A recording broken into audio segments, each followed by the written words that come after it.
And we should be live now. Ahoy! What up, what up? Welcome to the Chinos show. This is episode 6. We're here today. You can see Caleb's not in the corner as usual. Caleb's not going to be here this week, but we are joined by Josh from Rad Dragon instead. Hello. And right now you're hearing Rad Dragon play. So I how's... was against this, just for the record. Well, The it's music, fitting. the music. I wanted to be here. It's fitting. So, how was everyone's week, first off? Oh, my week's been pretty good. I've been trying not to not do anything. Trying to busy myself with stuff, because I'm getting bored at home a lot. Respect. Just getting ready to head back out. Because I've just been watching a lot of shit. YouTube videos and stuff. Yeah, I've been sleeping too much. And, I don't know. It's been a long week, though. It's really strange. Yeah. I busied myself with this Arduino kit.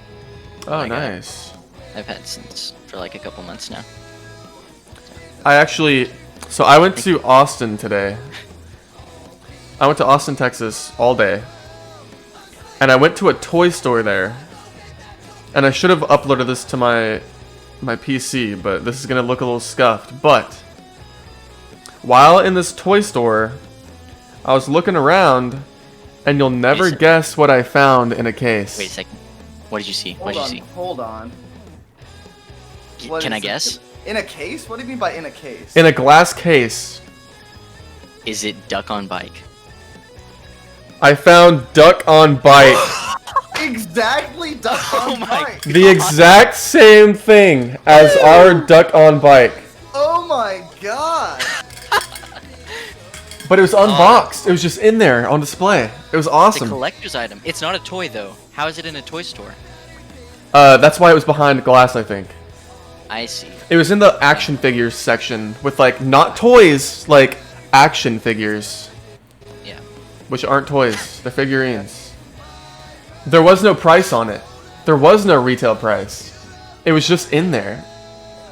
That's why I say it was on display. It wasn't, like, for sale. There was only one of them.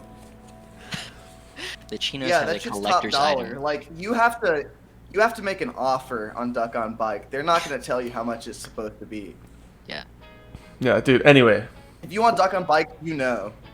Yeah, you know where to get it yeah, if you really want it. My week, I don't know, man. I take weird approaches to like my state of mind and my my analysis of how I'm doing. But so like my instinct is to say like, yeah, it was fine. I did some cool shit. You know, I had some good nights, some bad. I got a really rad tattoo. Oh, that's right. Yeah, that I'm gonna show off because I just want to talk about this. And The that's all I public wanted to talk reveal. about to anyone all week. Dude, go Yeah, for this it. is the public reveal. Awesome. And let's see here how well I can show this off. It's That looks good on from camera. Kill la Kill. That's awesome. Uh, That's so cool. It's much larger than I had originally planned on getting it. But the tattoo artist is smart, and I knew this was gonna happen anyway. We couldn't shrink it down anymore without like losing detail and then like shit bleeding together in a couple years. So I'm like, fuck it, let's just keep it big. And am I allowed to say words like that, by the way? Yeah. Oh yeah. Yeah. We talked about Belle Delphine on Christmas. Yeah. You can talk about whatever you want. Like, there's El Delphine's not a bad word. Her porn is. In this household anyway. Her porn was. Her porn was bad, yeah. But yeah, I got that tattoo, and I'm like, let's keep it big. I sat there for 4 hours. I got a good deal on it. For anyone who's watching this from the Waco area, either live or on the VOD, I guess you'd call it. I'm kind of new to this. On the shit. YouTube. Yeah, on the YouTubes. On the interweb. I went to Infamous Inc. and saw Dallas Alice has really good work, and he did a phenomenal job with this tattoo that you cannot see unless I angle it just right. Yeah, good shit. But that's a highlight of my week, and then other than that, it's been either fine or bad. That is an awesome piece. That is.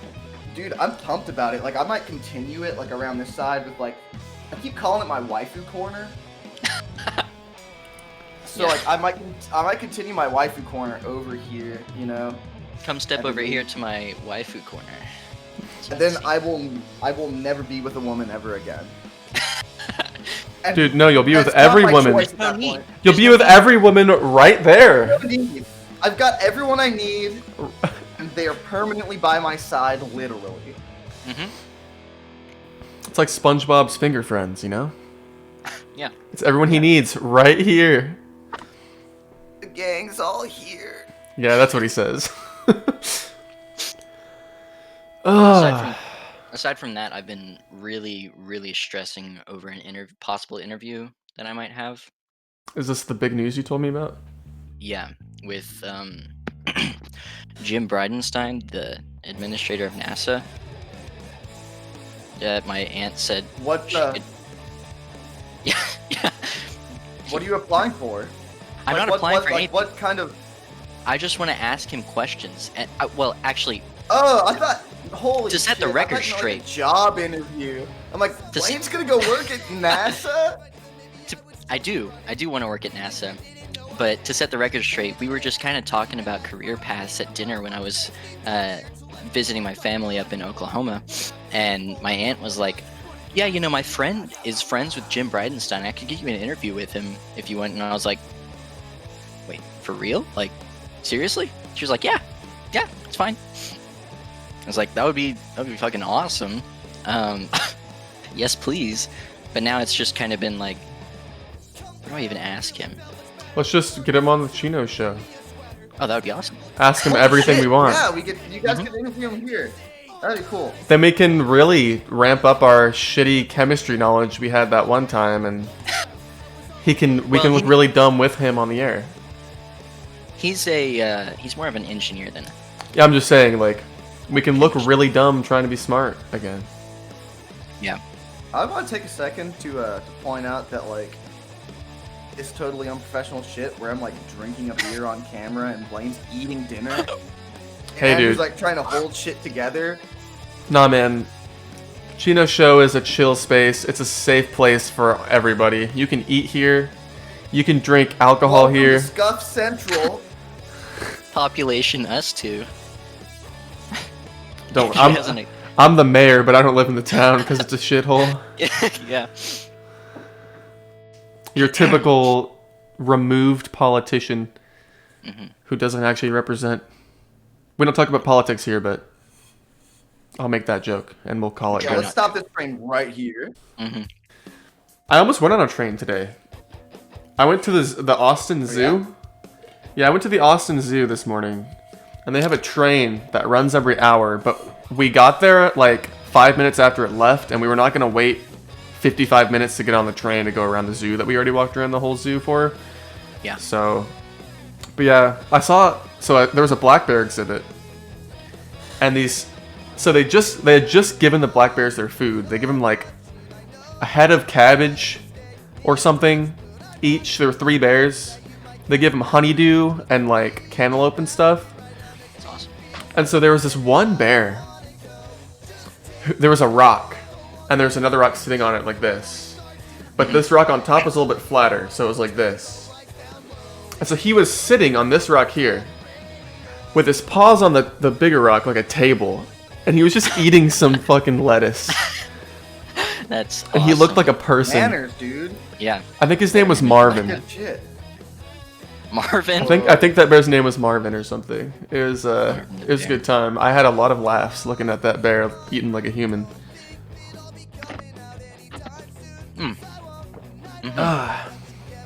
Marvin got better Is manners that than I pizza, do. Blaine? It's quesadillas that I was making, and then I got kind of. How, I lost track of time. how are the quesadillas? They're awesome. It's made with I don't know if you can see. It's probably gonna look disgusting on camera, so I'm not gonna do it. It looked like there was Do it. salami Let's in see it. Let's get that, dude. Let's get that quesadilla. There's something grande. pink in there. Oh, is that a So- pepper? It's got Salsa or hatch something? green chilies, and it's my sister's taquito mix that we were gonna make taquitos out of, but the oven's currently being used right now for some pulled pork, smoked pulled pork that we're cooking. We got a lot of stuff going on in the kitchen right now. It's just cooking time. Busy, So, busy kitchen yeah. in the Kichi Bean House. Mm-hmm. You need to start your own like offshoot called like Blaine's Busy Kitchen.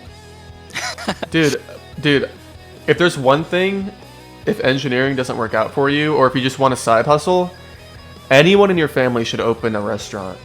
My sister wants to. That's her fallout. dude. Her fallback. That's Holy such a shit, cool thing like, to do. Food, anyone could open a food truck. If you've got the food to sell and you've got the truck, people will come. Open a food truck, that is the way to go. Mm-hmm. Yeah. Our buddy Marshall did that with ice cream. Or That's snow true. cones. How He's not my buddy, How did it but- go? He's very successful, actually. Oh yeah. If you Still guys doing are, it? if anyone's ever in Texas that doesn't live here, and you see Texas snow, buy from it. Local homie from our high school. That's right. Kind of blew up for some reason. Yeah, it was a interesting passion project, and he really succeeded. Won awards Yeah. for it and shit. Hydroblast homies. Last tangent before we talk Man. about important things. I finally bought a. So this is a 32-ounce hydro flask, so it's really fucking wide. Mm-hmm. And I, Comparison. yeah, mine's very wide. Like this is how far my hand can get around it. Anyway, I bought a adapter for my car because this is too wide to fit in my cup holders. It doesn't fit.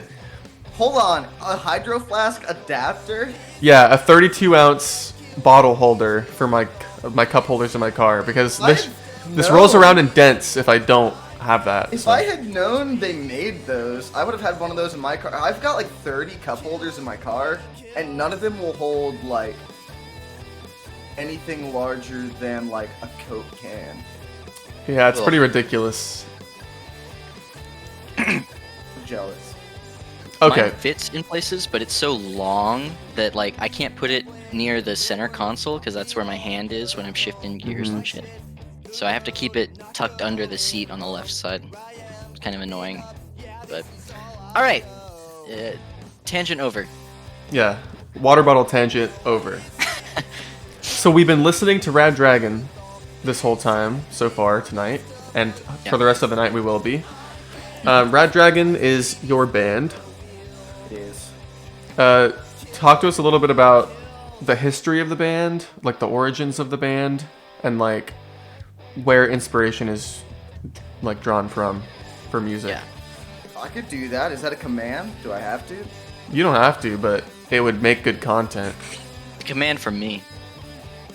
There you go. You're Okay, commanded. shit. All right, it's Yeah. been commanded. All right, this is gonna be fun. So Rad Dragon, we're gonna start at the very beginning. This is shit that like you've got to see me like late into a party when I've had like 13 drinks or more to get this. Exclusive interview so this is- content. This is fairly exclusive for everyone, but like 50 or 60 people who have met me at parties.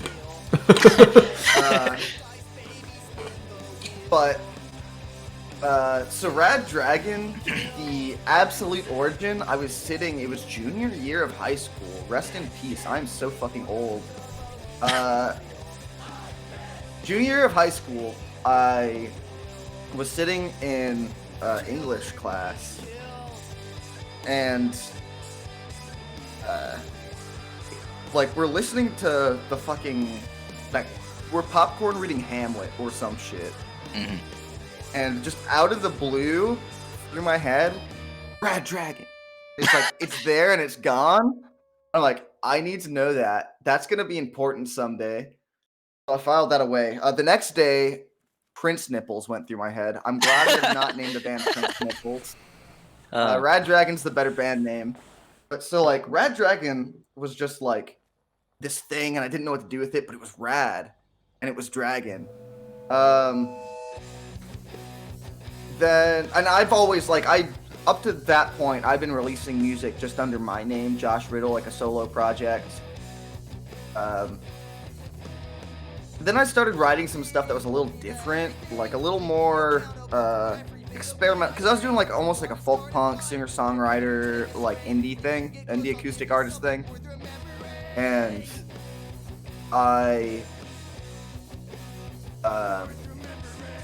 I changed it a little bit. I started incorporating some more experimental kind of things, and some weird effects on the percussion stuff, and it was a little more produced. Like, I want to kind of step away from my name on this art, and I decided Rad Dragon's gonna be my pseudonym for this new step in my art. It was a little more aggressive. I wasn't afraid to say some shit that I may have avoided before.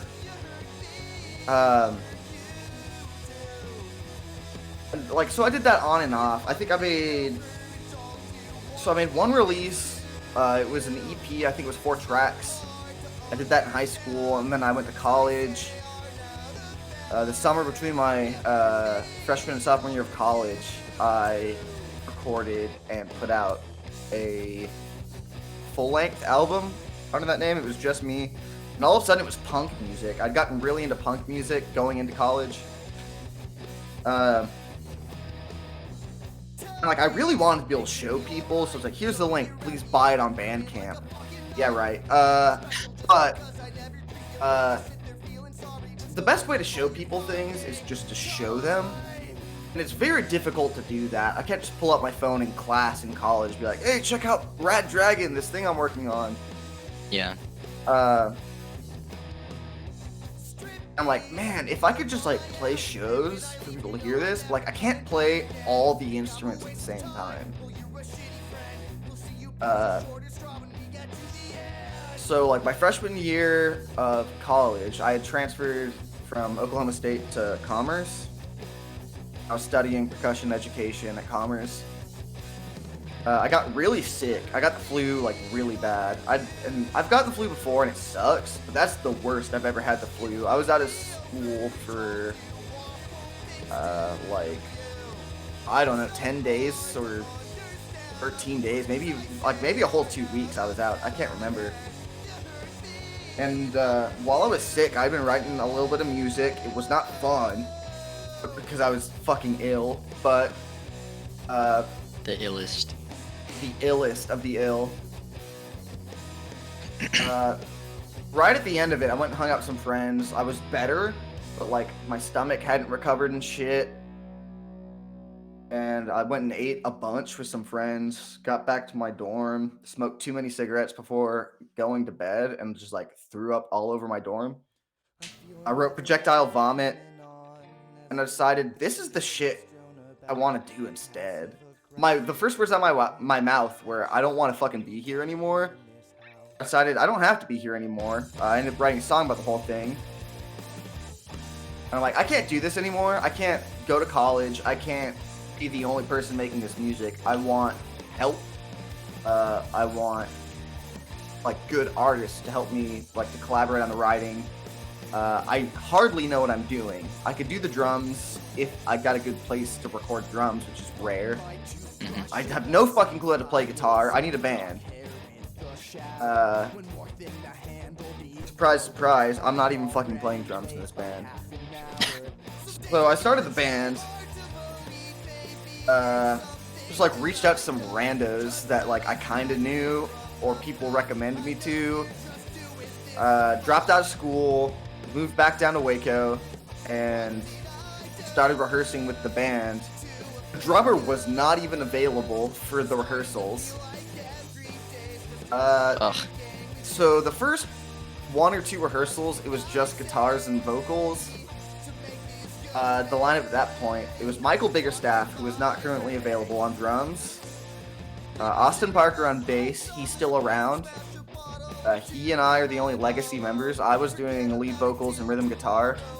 And here's a big reveal.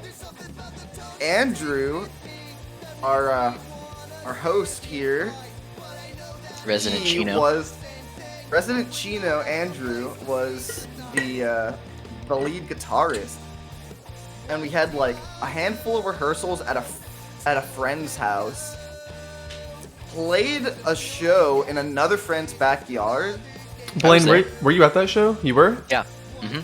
Blaine was a real homie. Punched. No, Punched I punched someone after we played that concert. I didn't see what. And then I wrecked. Me. And then I wrecked my car, and Blaine was in my car. Hold on. I know about the wreck. Let's backtrack a little bit. Who did you punch? Was it Jacob Patrick? Yeah. Shh. Redacted. We're gonna redact this. Redacted. In the YouTube video, that'll be gone. Not really. Not really. Redacted. Not gonna do anything about that. If you don't know the name he said, then I actually cared to change that, but probably won't do that. Yeah, no. Oh, jeez. You punched him though? He kept He throwing. asked you to or He was throwing rocks at everyone, and I was like, dude, if you throw rocks at me, I'm gonna fucking hit you. Cause I was like, we don't condone this. I don't condone this anymore for sure, but I was drinking a little bit at that show.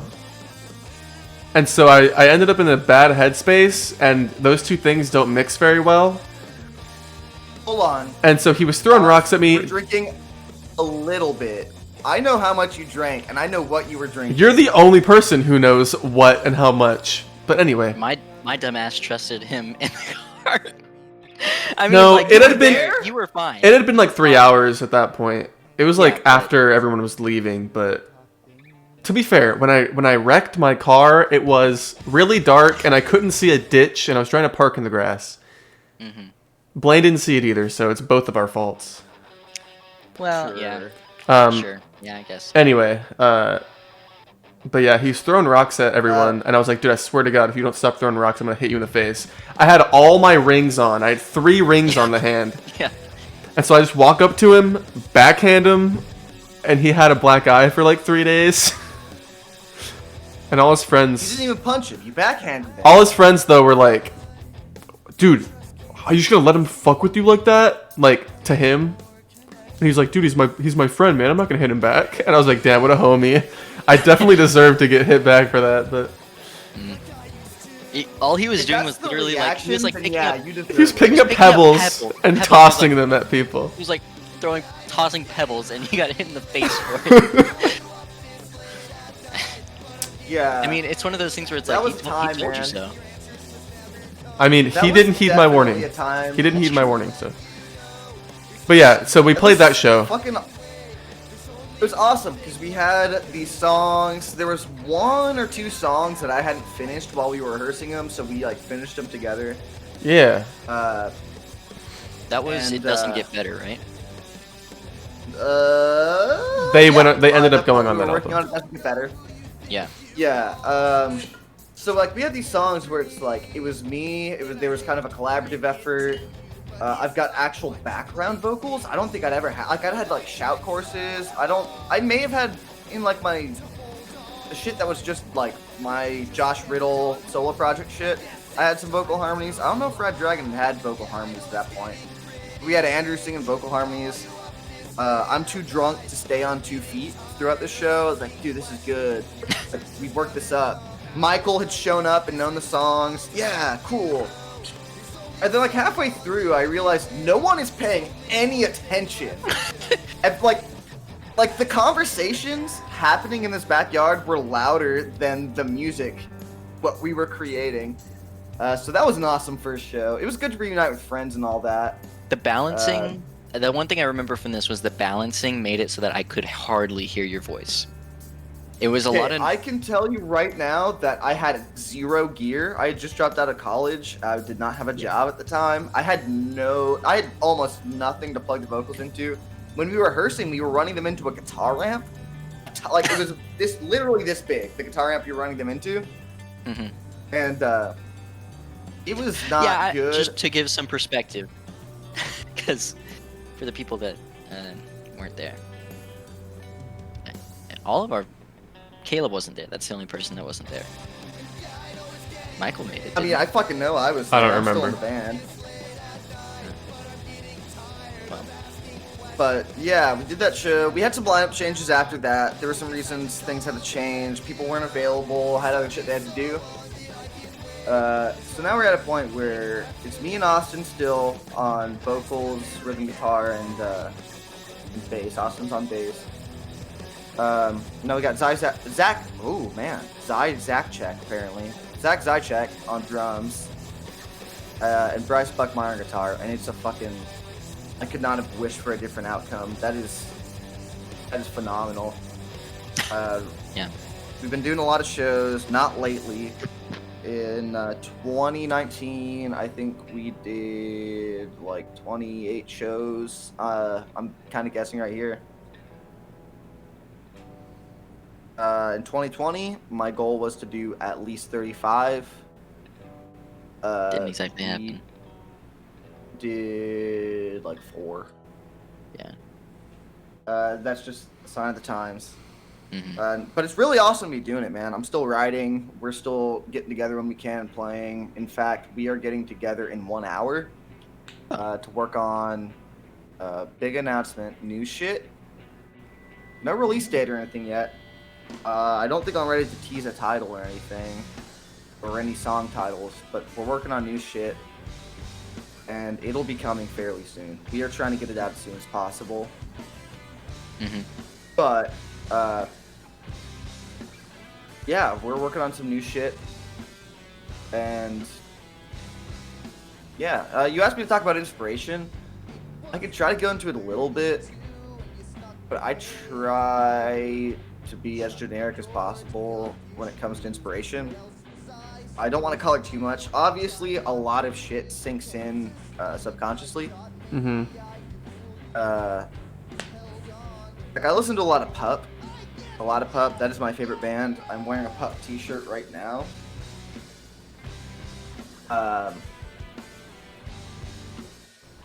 Just general, like, new punk, new kind of pop punk. The thing is, what pop punk is pop punk has changed a little bit.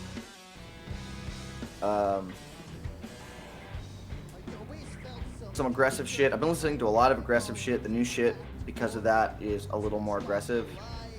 I've also been very mad, and very mad and in a good mood. Because that's how I try to live my life. I try to stay mad and stay in a good mood. I kind of get that vibe from you.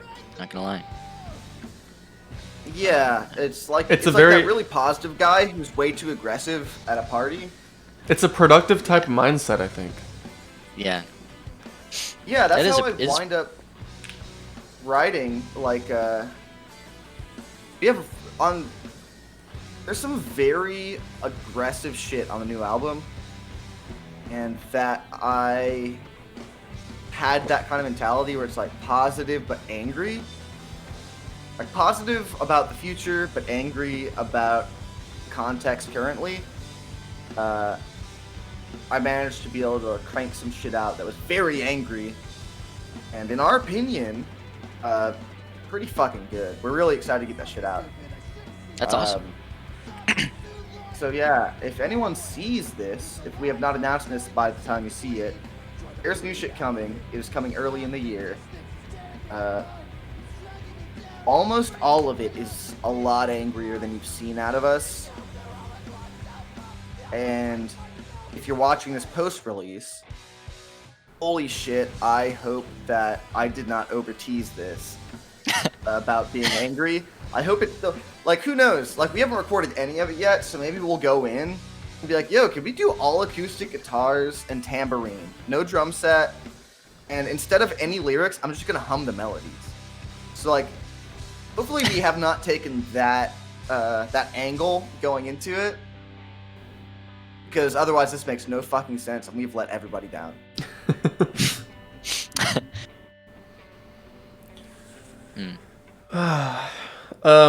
I know that this record that just finished playing, I know that you recorded that in-house. Not that you haven't recorded anything that you've done in-house, or that you haven't recorded anything you've done in-house, but I think the process you took to...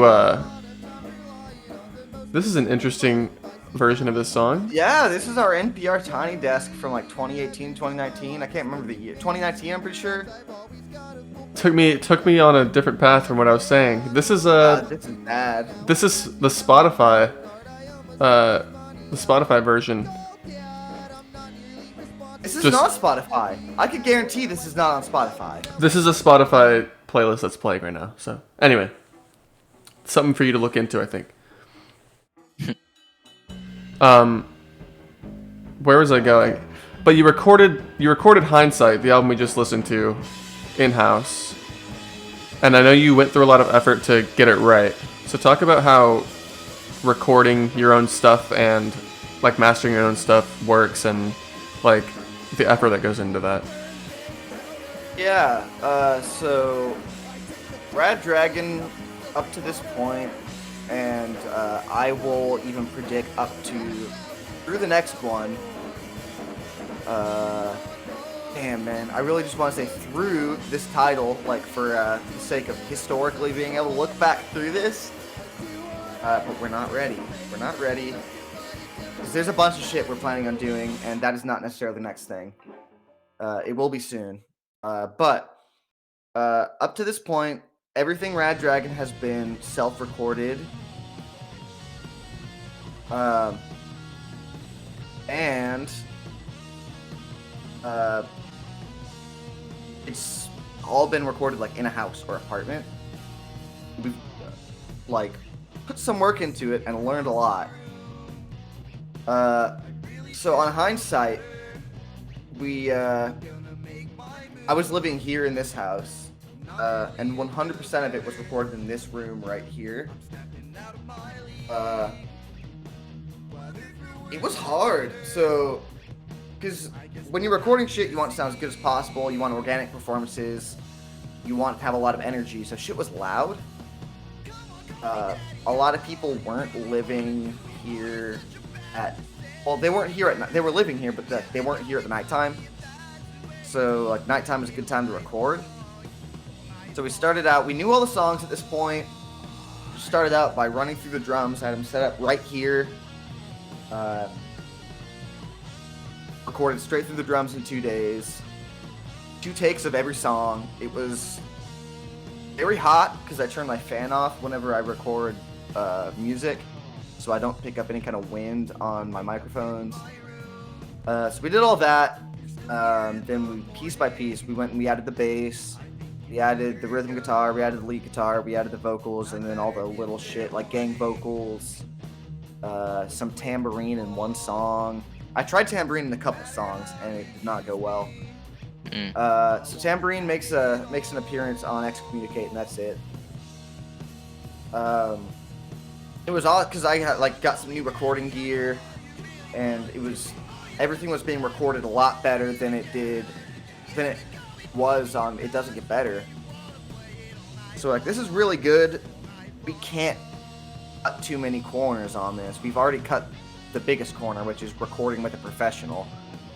And then we cut some more corners after I said that. So we went and mastered it online and shit. But it was a huge improvement from anything we had done. We spent a lot of time, first of all, recording it all, and then we spent a lot of time going back and making edits to the mixes. At that point, I think I had some studio monitors that were really cheap and shitty, and very small. So nothing was accurately represented. So I would have to do mix downs for every single song. Sounded good on these shitty speakers and in the headphones. And then I would upload it all to the cloud, run out to my car, listen through everything, just in the driveway and on notebook, just write down I don't know, maybe 3 decibels down on the vocals on this track, except for this section. The snare drum is totally lost on this track. I need more snare drum on this track.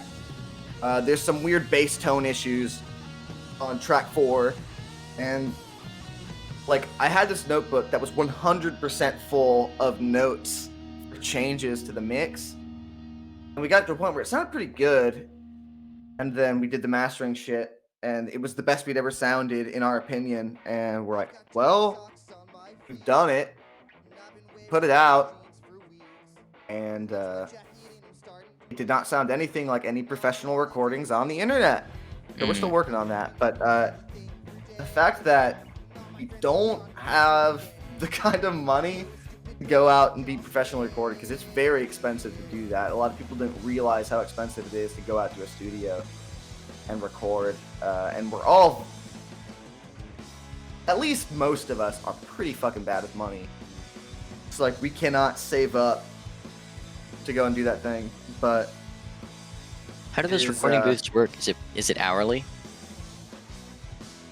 Or is it like... So it kind of depends. Is there like a base rate, and then every hour after that is...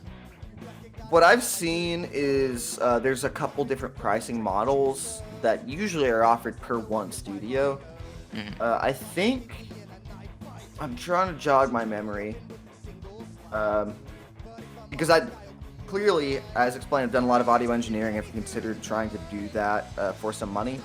I've looked into the pricing models and everything.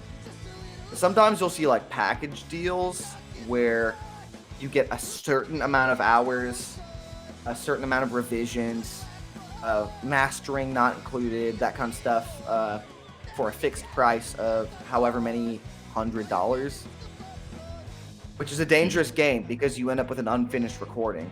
Yeah.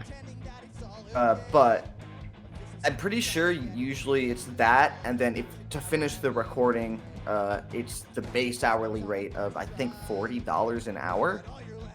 Wow. Which you think you could crank it out, and we try really hard to be well practiced before we record anything.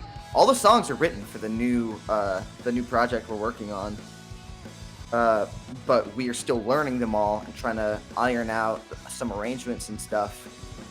So we try to go in well practiced and ready to record these things as they will be, and not try to do too much arranging and writing there on the spot, because that takes up a lot of time and burns a lot of money.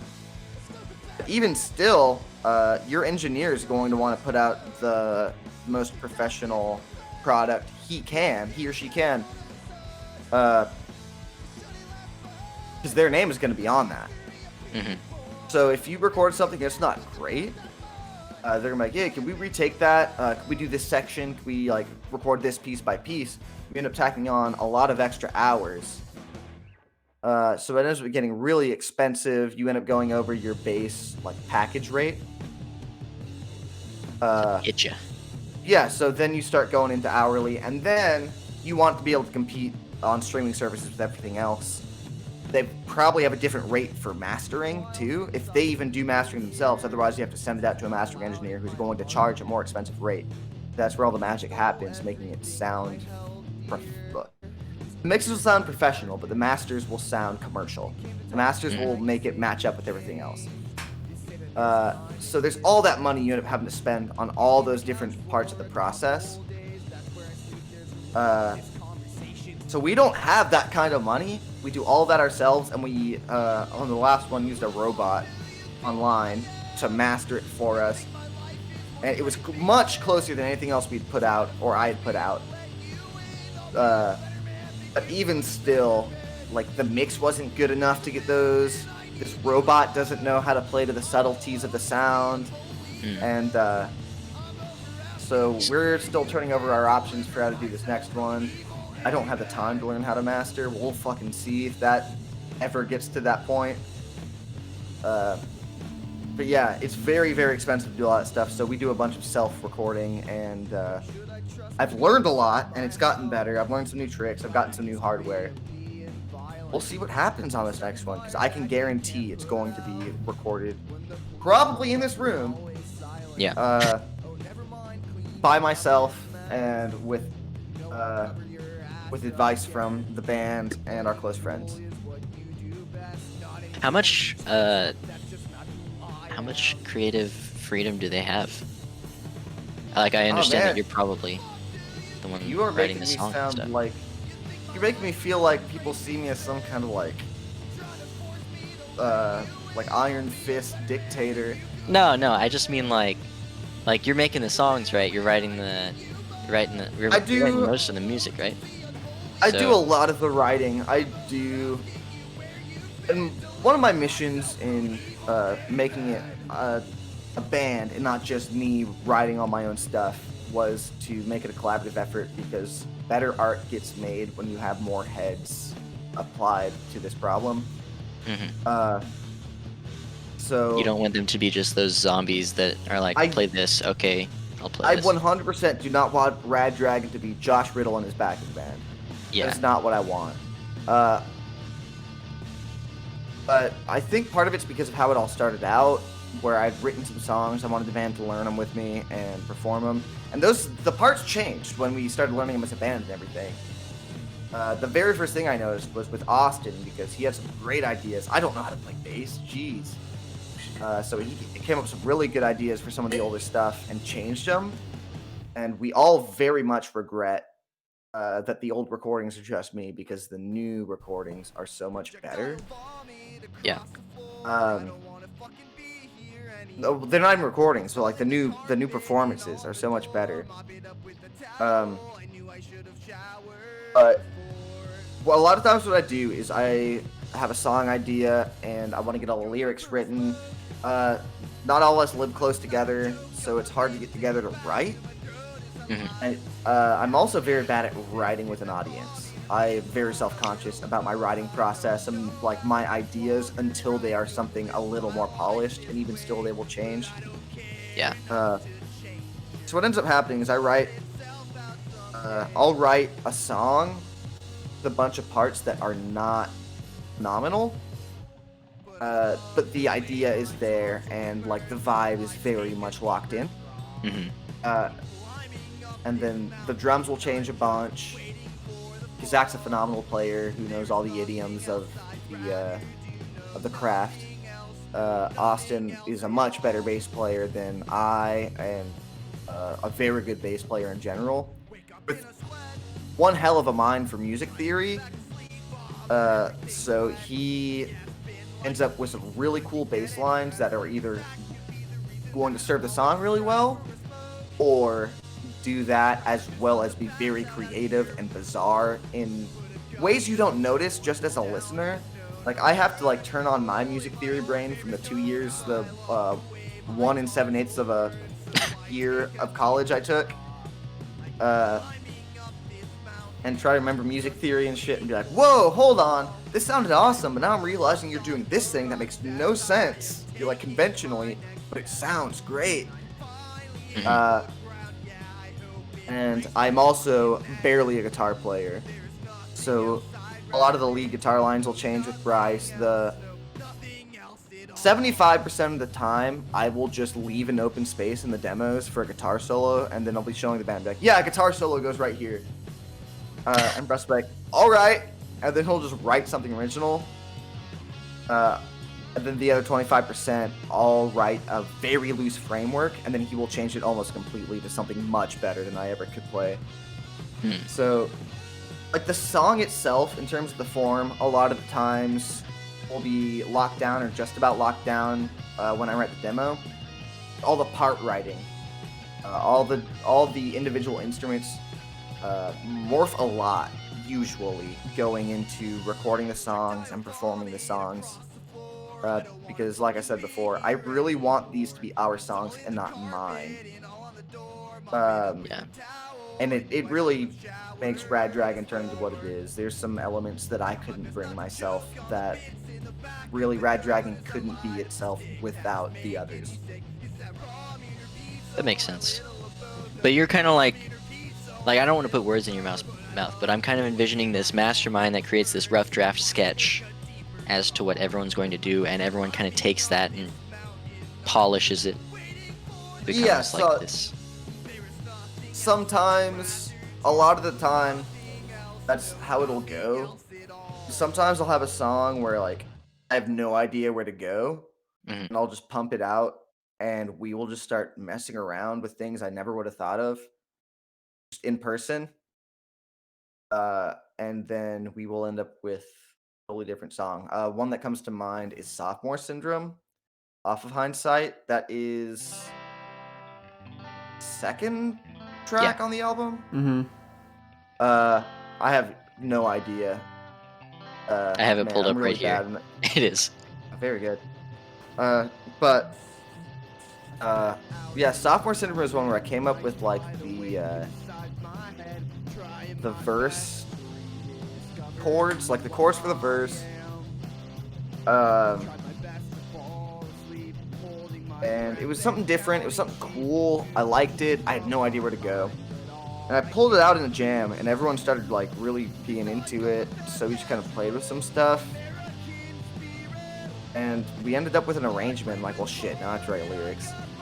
So we did that, and it's now one of the most fun songs to play. Because it's like, it's chill in terms of like technical difficulty. Yeah. But like in my opinion, and this is the way I try to write songs in general, but in my opinion, that like captures a pretty complex emotional state, and like really captures how I felt when I was writing it. Just about like how the fuck do I do anything good or impressive these days? Because nothing I do is good or impressive. And that's kind of like the mind state, trying to fight with being cool with that, or like trying to push to be something better than who I was at the time. And that's one that we worked on together. And at the end of the day, it was really just a vague idea that the band formed into a song, and then I wrote lyrics to. So it does happen sometimes. Sometimes I just get way too inspired and cannot wait to get a song done. Guys, look at what I did! Cool, let's make it better than this. Yeah. All right. Well, the next thing I was going to ask was like, have there ever been any members of the band that have approached you with an idea for a song before you kind of pitched anything? It happens sometimes. I find myself very like aggressively like organizing things and booking things and presenting ideas that sometimes I get scared. I don't leave space to breathe. Mm-hmm. I try my best not to be that guy. And I really try to take input and take ideas. It's happened sometimes. Not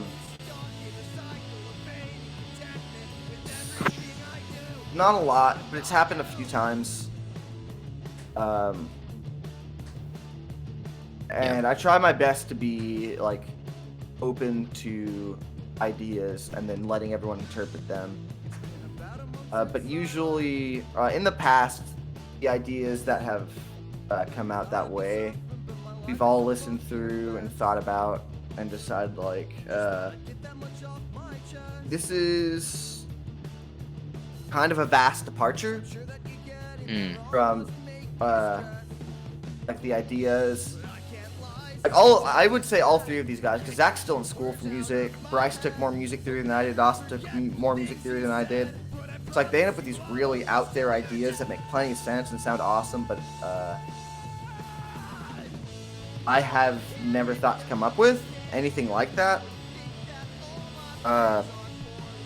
So it's kind of like pushing the boundary maybe a little faster than I'm comfortable doing.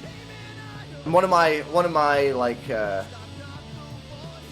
angles that I try to take is that if everyone's not 100% on board for something, then we don't do it.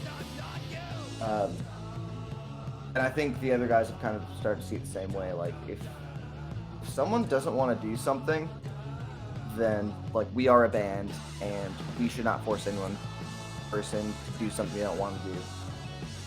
But I think as we develop, because we're getting a little more progressive in terms of the ideas we're experimenting with writing, where we could get to that point but like at that point, at least I wasn't ready to like be working on something of that level of complexity. Yeah. So we may still end up like using some of those ideas down the line. But yeah, there are definitely ideas that get brought up, but really some of the ideas will be like, hey, here's how we could change the form. Like, what if we had a hard stop here, and then come back in? And I'll say, absolutely, that is a great idea. Let's do it. And it's it does get really hard being both like the audio engineer and in the band, because I feel like sometimes I have way too much control. Yeah, I can see that. And we're all too young for our own good and communicate through text exclusively. So like we would be talking about like when we were working on Hindsight, like what do we think of the mixes? What are some notes? What are some things that need to be changed? And then some people would like suggest something, and part of me would think like, I don't know, that kind of goes against, that hard goes against what I had in mind for it. And then be like, oh shit, everyone's mad at me now because I'm opposing a popular idea, and everyone's like, no, dude, we're cool. Yeah, I can see that. Text is one of the worst ways to communicate. For sure. Yeah, but I usually end up caving and ending up happier for it because I end up with a better product than I would have otherwise. Yeah. And then, like I said, like Austin will have ideas for what we could do with background vocals, or Zach will come up with some form ideas, and we talk about them in person when we're learning the songs and stuff too, and that's much easier. But yeah, a lot of times the ideas just kind of like they start one place and then they develop with all of us as one organism instead of with one of us. That makes sense. All right. Yeah. To stray away from the whole technical side of recording and writing and like that whole section of being in a band, we haven't talked a whole lot about actually playing live shows. I know in 2020 it was harder to really get out and do that with the pandemic. I don't know but if I could remember what playing shows is like. Shoot. You played a couple this year, right? Yeah, we did. We were very careful about what shows we played. We were really selective. We didn't get offered a whole lot, which is understandable and honestly more responsible and preferable. We tried not to advertise too hard. We didn't want people showing up, and as much as we'd like to make more money off of the door charge and shit, that's not what it's about, or to begin with. And then also, I think even if we were stupid and lame enough to make money the main priority, then it would have just been trumped by the importance of keeping our friends and family and fans safe. What do you mean by that? Well, in the pandemic, you don't want people gathering too much. Because not everyone's getting tested. Gotcha. Not everyone is concerned with social distancing or mask wearing. Yeah. And surprise, Rad Dragon fucking cares about that. I don't care what you think. If you say fuck Rad Dragon because they believe in masks and all that shit and they think the pandemic's real, fuck you. It's important. Yeah. I'm not afraid to alienate people for that, because if there's people who are fans who are assholes like that, I don't want them to show up to our shows anyway. So we were really selective and careful about our advertising and what we played. But we did play a couple this year, and we played some early this year.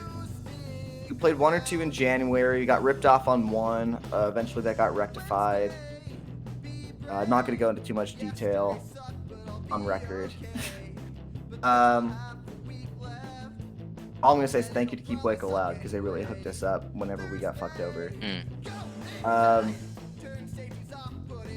Then we did our album release in February. February 28th was the date of the show, and it went until like a little after midnight, and so at that point it was February 29th, the actual release date. Then shit hit the fan. We did some online stuff. We competed in Waco's Got Talent via Keep Waco Loud. And we did not make it to the... I know we didn't make it to the final. I think I can't remember how far we made it. But the semifinal, or maybe a little further than that. not a little further, either the semifinal or the episode before that. Mm. And then we appeared on, I believe, the finale as like a judge's favorite. Thank you to Jacob from Keep Like Aloud. You are a treasure, choosing us and being a good friend and very supportive. You're awesome. And then before that, we did it was called Live Waco or Loud Waco, something like that. That was produced by Frank from Rewound, in conjunction with Rogue Media, and that was a lot of fun. We played this spot that was supposed to be up and coming, but pandemic made things complicated. We performed and recorded a few songs there, and that was good fun. And then in addition to that, we did a couple shows late in 2020 where, you know, masks were required, or it was like a private deal where we had limited people. We tried to be careful about all that. People we knew or people who we cared about, stuff like that. But man, we really missed out on energy this year. We really missed out on energy because in 2019 and early 2020, pre-pandemic lockdown stuff, we had some really good shows with really good energy, and the crowd plays a huge part in like how the shows go. Like we could play a show online, it means nothing to any of us. Like, we're glad to do something for you guys. Like, it's hard to have fun whenever you don't see everyone else out there having fun. It's hard to communicate that energy over. Like, it's impossible. Yeah. Like, not only is there like an energy transfer that you miss out on, but also like, what am I supposed to say into the microphone? How are you guys doing? Silence. Yeah. Someone read me the comments so I know what they say. So we missed out on that a lot, and we've really missed it. We've been itching to like play shows regularly again, and we cannot wait for it to happen. We know it's going to happen because if it doesn't, we're putting on our own shows most of the time anyway. Yeah. And how much does will make something happen?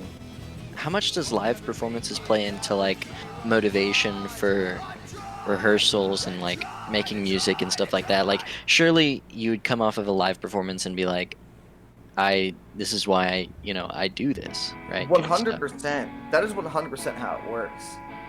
Because we'll go into a live performance and we'll be pumped to do it, and we'll play it, and not only do we get more pumped, but we also relax throughout the set and just vibe with the people who are there. And like, if we have something coming up, we'll meet up and we'll practice the stuff for the show. We'll talk about a set, and I do want to take a quick break to mention Andrew is playing lead guitar on this recording. This is a live recording. Yeah. Oh no. So this is literally the first show we had, and I'm gonna try to talk over it as much as possible. Look, Andrew, turn rhythm up. But No. No. I can't do that without ruining the feed. Yeah. Fortunately. Yeah, so like we'll have something coming up, so we'll work on a set list, and we try to play at least once for every show. Like, say we're playing every week, we might do just no rehearsal, same set list, maybe some slight changes, spur of the moment thing. Any less than that, and we will take a week, like whatever is in between, and we will play before that. Or if we're planning on trying to do something new, we'll get together and rehearse it, even if it is every single week, and rehearse some transitions or some new songs. So it's a lot easier to get together when you've got immediate pressing deadlines to do it. But we try to do that as much as we can anyway. It's not as frequent as it used to be, but we've got new stuff to learn, and we want to get it out early this year. We want to be recording as soon as possible, so we are meeting a little more frequently than we had been throughout all the lockdowns. That's good. Yeah, the crowd really makes us like want to keep working and do another one. We've really missed out on that a lot. Like the last time we had a like really energetic show was our album release here in our garage, and like one dude headbanged into my guitar headstock and like fucked himself up, and I felt really bad, but looking back, I missed that. So I'm sorry, but thank you. Yeah. I remember sitting, like a large group of people sitting out on the concrete right after the show was over, counting down each minute before the album released at midnight. Oh, that's The energy remained even after the show was over for that one, for sure.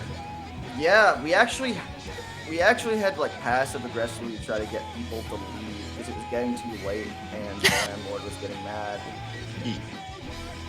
Yikes. Well, speaking of your organization, I know you kind of said that as a negative type thing, but to spin a positive light on it, you have organized a music festival of sorts, haven't you? Yeah, man, shit.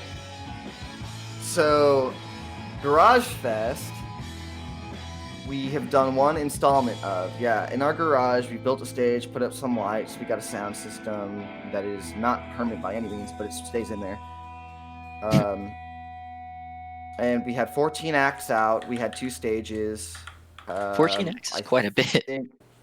Over 2 It's nights. a lot. It Over was 2 7 a nights, night. right? It Yeah. It was 2 nights in a row. 2 nights in a row.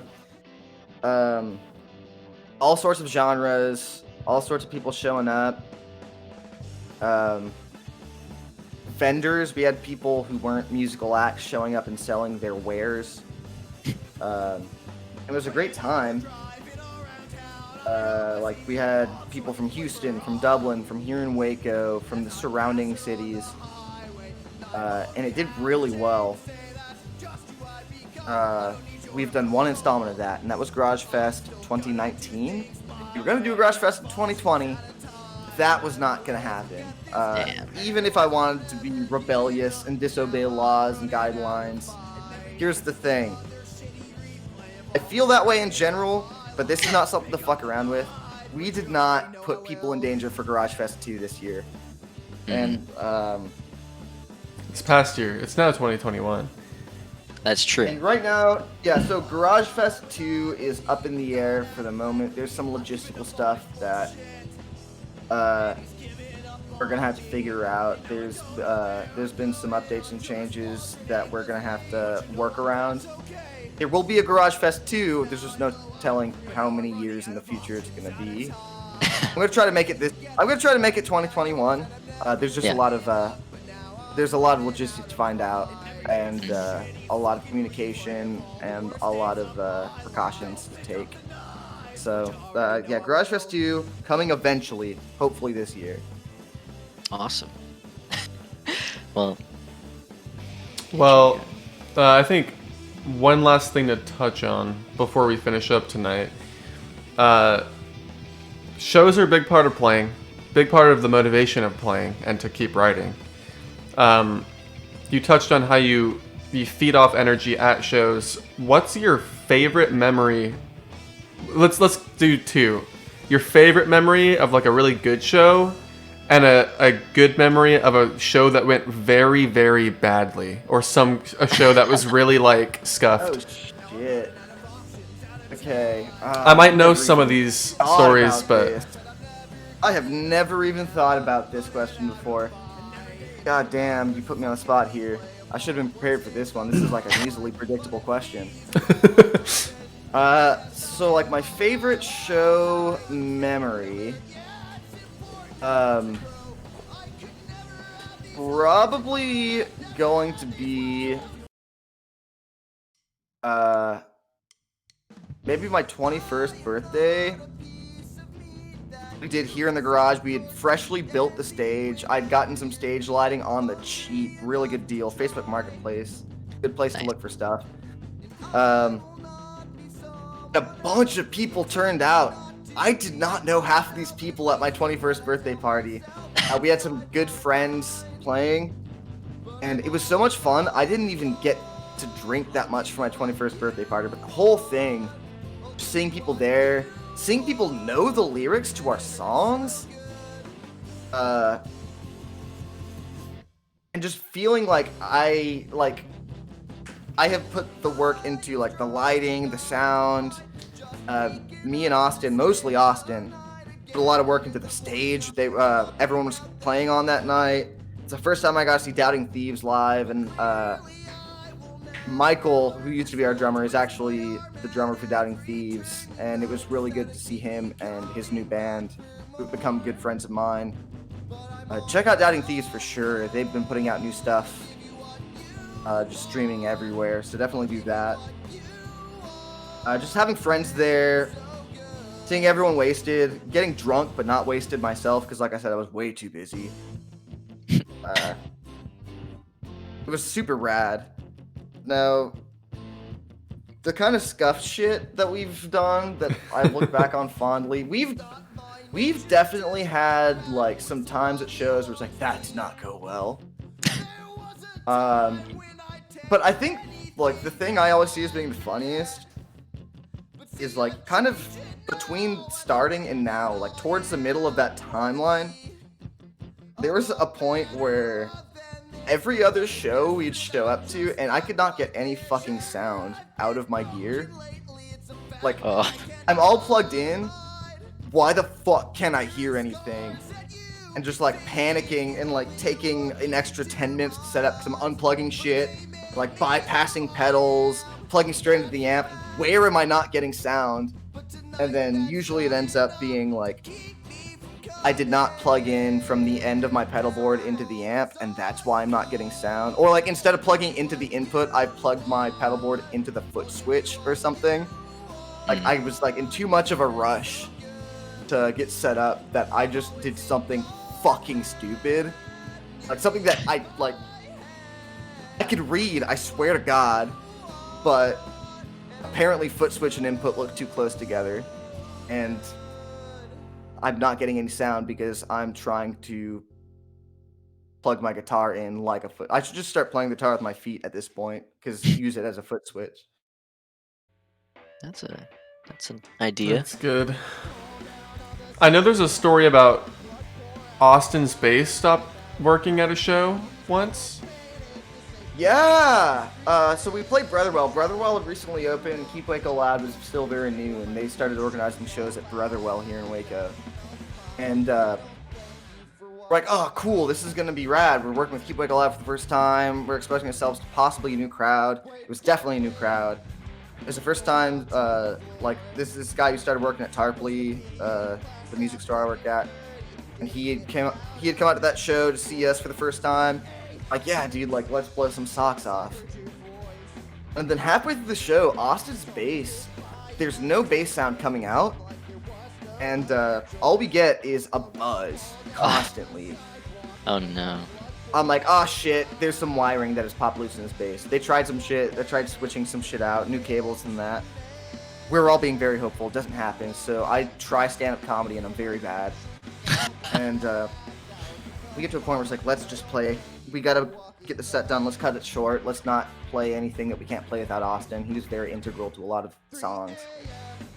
So we're getting to the last song in the set, and I feel so bad because I hate whenever anything bad happens to any of my band members at all, but especially if it's a group experience that someone has to miss out on to any extent at any point. So we're like playing the last song, and then it's DBZ where there's Office quote where we play da da da da da da da da da da da da da, and Austin always catches the background vocals for those, and like we're coming up on that part, and I just see a blur run into the building through the probably 100 people who were there, biggest crowd we had played to at that point. Just this blur run through the building and just end up on stage next to me. It's Austin. He said, "Fuck it, I don't need a bass. I'm gonna be on stage for the vocals." And it was so fucking cool because I was like so like bummed for Austin about like he's missing out, and I want him to be part of this memory. But he showed up and, you know, did what he could to have a good time anyway. It was really good to see. It's awesome. Yeah. I would just get super bad performance anxiety. I can't. Yeah, you have to work. Rad Dragon's the first time I like did any kind of like original concepts, like anything that's like tangible, because I'm using lyrics. First time I ever performed that kind of stuff live in front of people, and it was very scary at first, and that's why the first show we played, I could not stand on 2 feet, because I needed to loosen up enough to share a very intimate side of myself with people. Yeah, I can see that. Oh, I was told to ask from one fellow musician to another, is mayonnaise an instrument? According to my, I collaborate in a side project with Austin that's pretty creative, I will say. And because of the perspectives I've gotten for that, I will say absolutely mayonnaise is an instrument if you might get close enough. All right, that's all I need to hear. What's I'm in good. mayonnaise? Can electricity go through mayonnaise?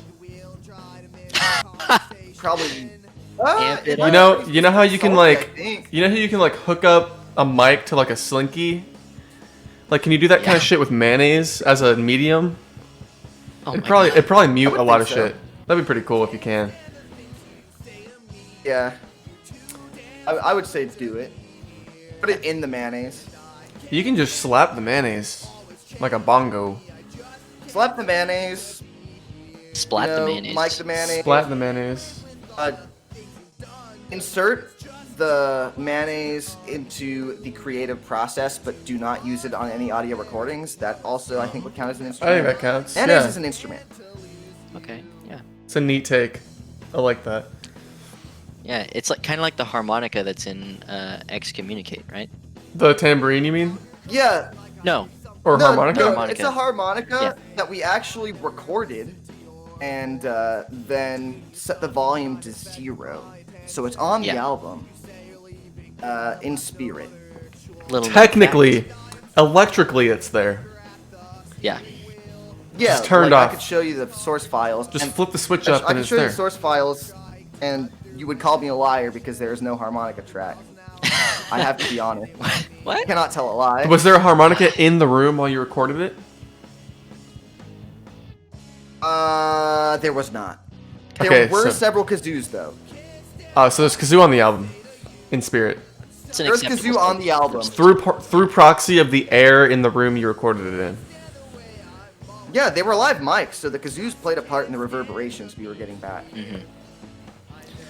Andrew, we need to amp up Duck on Bike. Kind of see what We kind of will. sounds Duck on Bike. We will. We'll do that experiment sometime and we'll post the results to the internet. Yeah. I don't Put want paper on. I don't want to seem rushed, but we're quite over on time, and we're running. This is the last song in our playlist, and I don't want to run out of music. Oh God, yeah, I gotta get with the band in 12 minutes anyway.